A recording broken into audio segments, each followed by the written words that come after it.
Seed society തട്ടിപ്പിൽ പ്രതി അനന്തു കൃഷ്ണനുമായുള്ള തെളിവെടുപ്പ് തുടരുന്നു. കൊച്ചിയിൽ അനന്തു കൃഷ്ണന്റെ ഓഫീസ് പ്രവർത്തിച്ചിരുന്ന അശോക ഫ്ളാറ്റിൽ അടക്കമാണ് ഇന്ന് തെളിവെടുപ്പ് പൂർത്തിയാക്കാനുള്ളത്. എസ്പിയുടെ നേതൃത്വത്തിലുള്ള ചോദ്യം ചെയ്യലിൽ അനന്തു നിർണായക വെളിപ്പെടുത്തലുകൾ നടത്തിയിട്ടുണ്ടെന്നാണ് വിവരം. നാളെ അനന്തുവിന്റെ കസ്റ്റഡി കാലാവധി അവസാനിക്കും.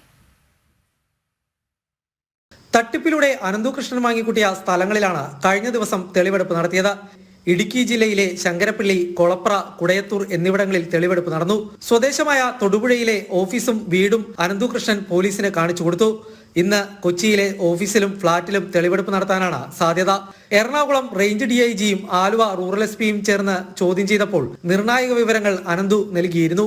ഉന്നതരുമായുള്ള സാമ്പത്തിക ഇടപാടിന്റെ വിവരങ്ങളാണ് പോലീസിന് ലഭിച്ചത്.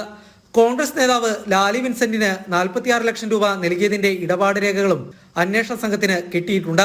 ചില കേസുകളിൽ അനന്തു കൃഷ്ണന്റെ അഭിഭാഷകയായിരുന്നു താനെന്നാണ് ലാലി വിൻസെന്റ് നേരത്തെ പറഞ്ഞത്.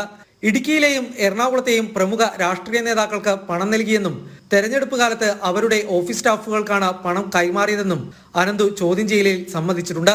പലർക്കും സഹകരണ ബാങ്കിലെ അക്കൗണ്ടുകളിലാണ് പണം ഇട്ടു നൽകിയതെന്നും മൊഴിയുണ്ട്. ഉന്നത നേതാക്കളുടെ പേരുവിവരങ്ങൾ അനന്തു തുറന്നു പറഞ്ഞിട്ടില്ല. പണം കൈമാറ്റം ശരിവെക്കുന്ന വാട്സാപ്പ് ചാറ്റുകളുടെ ശബ്ദ സന്ദേശങ്ങളും പോലീസ് പരിശോധിച്ചു.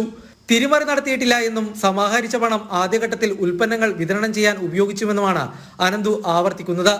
അനന്തു സംസ്ഥാന വ്യാപകമായി വിതരണം ചെയ്ത ഉൽപ്പന്നങ്ങളുടെ വിശദാംശങ്ങളും പോലീസ് ശേഖരിക്കുന്നുണ്ട്. ബിനാമി അക്കൗണ്ടുകളിലേക്ക് പണം പോയിട്ടുണ്ടോ എന്നും പോലീസ് പരിശോധിക്കും.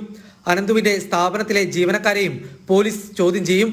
അതേസമയം അനന്തുവിന്റെ കസ്റ്റഡി കാലാവധി നാളെ അവസാനിക്കും. 5 ദിവസത്തേക്കായിരുന്നു അനന്തുവിനെ കസ്റ്റഡിയിൽ നൽകിയിരുന്നത്. ജനം, കൊച്ചി.